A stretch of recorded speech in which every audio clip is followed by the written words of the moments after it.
ये कंप्लीट अंधेरा नहीं है तो वहां पर मेलाटोनिन रिलीज नहीं होगा। और इसमें भी ध्यान से सुनो उस चीज को भी कि अगर तुमने किसी तरह से आर्टिफिशियली स्टिमुलेट कर रखा है अपने आप को, जैसे फॉर एग्जांपल रात को सोते सोते तुम्हारी अगर आदत है कि मोबाइल में स्क्रॉल करते करते सोओगे, इन जनरल तुम YouTube के वीडियोस देखते देखते सोओगे, तो वहां पे आर्टिफिशियली अपनी आंखों को स्टिमुलेट करके रखो। या फिर तुम्हारे जो लाइटिंग कंडीशन, तुमने जो लैंप लगा रखा है वो लैंप इतना ज्यादा स्ट्रॉन्ग है कि आर्टिफिशियली तुमने स्टिमुलेट कर रखा है, एकदम से सोने जाओगे नींद आएगी ही नहीं वहां पर, और प्रॉपर्ली वहां पर डीप स्लीप भी नहीं आएगी। क्यों नहीं आएगी? बेसिक बिकॉज वहां पर आर्टिफिशियली तुमने अपनी आंखों को स्टिमुलेट कर रखा है। तो करना क्या होता है सर? सही तरीका क्या है सोने जाने का?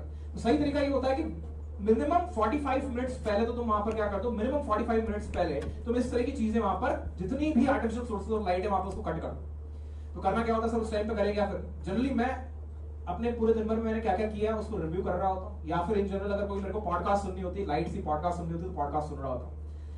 बाकी लाइट जो होती है एकदम डिम हो जाती है। 0 वाट का एक बल्ब लगा रखा है मैंने अपने कमरे में। 0 वाट का बल्ब तुम्हें बड़े आराम से मार्केट में 50-60 रुपए का मिल जाएगा, वो लगा सकते हो अपने रूम में। वो 0 वाट का बल्ब जला करके रखता हूँ, अगर रखना होता है तो वो भी बंद करता हूँ जब सोने जा रहा होता हूँ। कंप्लीट डार्कनेस होती है मेरे कमरे में जब मैं सोने जाता हूँ, तो इस चीज को इंश्योर कर लेता हूँ।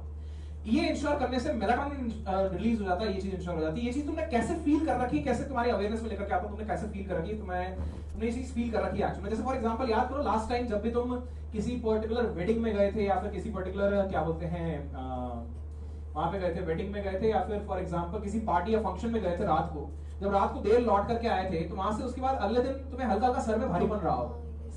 वो क्यों रहता है भारीपन? क्योंकि जनरली इन पार्टीज में या वेडिंग्स में जो लाइटिंग कंडीशन होती है बहुत स्ट्रांग होती है, या फिर लाइटिंग कंडीशन जब बहुत स्ट्रांग होती है तो उसकी वजह से तुम्हारी आंखें जो होती है स्टिमुलेट हो जाती है। स्टिमुलेट हो जाती है तो उस रात को फिर मेलाटोनिन रिलीज नहीं होता, और मेलाटोनिन रिलीज नहीं होगा जिस भी रात को, तो वहां पर तुम्हें अगले दिन सुबह उठ करके हल्का हल्का भारीपन सर में रहेगा। इसी को मिला करके तो ये तो क्या सर में भारीपन की और उसकी वजह से नींद आने की कंडीशन। तो उसके लिए इंश्योर क्या करना पड़ता है कि 45 मिनट पहले तुमने हर तरह के आर्टिफिशियल सोर्सेज ऑफ लाइट्स को बंद कर दिया है, मोबाइल फोन भी नहीं चलाना है, अलार्म भी लगाना है तो 45 मिनट पहले लगा के छोड़ दो, मोबाइल दूर रहेगा कुल मिलाकर के 45 मिनट पहले। और दूसरा 10 से 1 के बीच में सोने जाना है। 11:30 आइडियल देख लो, 11:30 पौने 12 के आसपास आइडियल चलेगा सोना। ये तो हो गया मेलाटोनिन को इंश्योर करना कि हाँ मेलाटोनिन रिलीज हो जाएगा। दूसरा अगर बात करें तो दूसरा आता है ग्रोथ हार्मोन। ग्रोथ हार्मोन अगर बेसिक अगर फंक्शन की बात करें तो ग्रोथ हार्मोन का फंक्शन क्या होता है? जो भी तुम्हारे वेयर एंड टियर हो रहा है बॉडी में, जो भी सेल्स का वेयर एंड टियर हो रहा है उनको वापस से रिप्लेनिश करने का काम करता है। वो बॉडी में जो मसल्स ब्रेक हो रही हैं ड्यूरिंग द डे उनको वापस से रिप्लेनिश करने का काम करता है। कुछ लोगों का ऐसा जीवन में वो होता है, क्या बोलते हैं, एक गलतफहमी होती है कि सर मेरी तो हाइट बढ़नी बंद हो गई तो मेरे अंदर तो ग्रोथ हार्मोन निकलना बंद हो गया। ऐसा कुछ नहीं, जब तक मरोगे नहीं तब तक ग्रोथ हार्मोन निकलेगा तुम्हारी बॉडी में। वो बेसिक वियर एंड टियर को क्या बोलते हैं, हील करने का काम करता है। अगर किसी वजह से तुम्हारे बॉडी में ग्रोथ हार्मोन नहीं निकला है रात को, तो तुम्हें अगले दिन थकान सी महसूस होगी 8-10 घंटा सोने के बाद भी। तो अगर थकान सी महसूस होती है तुम्हें उठने के बाद, तो थकान से लगती है सर थोड़ा 2 घंटा और चाहिए, 1 घंटा और चाहिए सोने के लिए। अगर ऐसा कुछ लगता है तो पॉसिबिलिटी है, हाईली पॉसिबल है कि तुम्हारी बॉडी में ग्रोथ हार्मोन रिलीज नहीं हुआ उस रात। तो सर कैसे कब निकलेगा? जैसे उसमें आपने कंडीशन बताई थी, मेलाटोनिन में कंडीशन क्या होती है कि मेरा अंधेरा होना चाहिए और साथ साथ में 10 से 1 के बीच में सोने जाना है। यहाँ पर क्या कंडीशन है सर ग्रोथ हार्मोन को रिलीज करवाने की? तो ग्रोथ हार्मोन को रिलीज करवाने की जो कंडीशन होती है, कंडीशन ये होती है सिंपली कि तुम्हारी बॉडी जब स्टेज 3 स्लीप में जाती है उस टाइम पर तुम्हारी बॉडी में ग्रोथ हार्मोन रिलीज होता है। तो स्टेज 3 स्लीप का मतलब क्या है सर?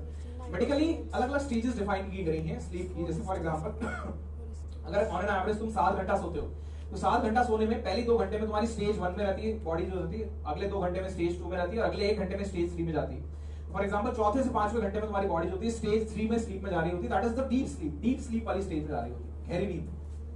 और जब तुम्हारी बॉडी गहरी नींद वाली स्टेज में जाएगी उस टाइम पे तुम्हारी बॉडी एक्चुअली हील करती है अपने आप को और ग्रोथ हार्मोन रिलीज होता है बॉडी में, अदरवाइज ग्रोथ हार्मोन रिलीज नहीं होगा बॉडी। तो सर कैसे इंश्योर किया जाए कि ग्रोथ हार्मोन रिलीज हो हमारी बॉडी में? तो वो इंश्योर करने के लिए कि ग्रोथ हार्मोन रिलीज हो, तुम्हें यहाँ पर ये करना रहता है कि भाई स्टेज 3 में जाए, स्लीप में जाए। कैसे इंश्योर करें सर उस चीज को? जैसे वहां पर तो हम अंधेरा रख लेंगे, यहाँ पर कैसे इंश्योर करेंगे स्टेज 3 में जाए सर स्लीप?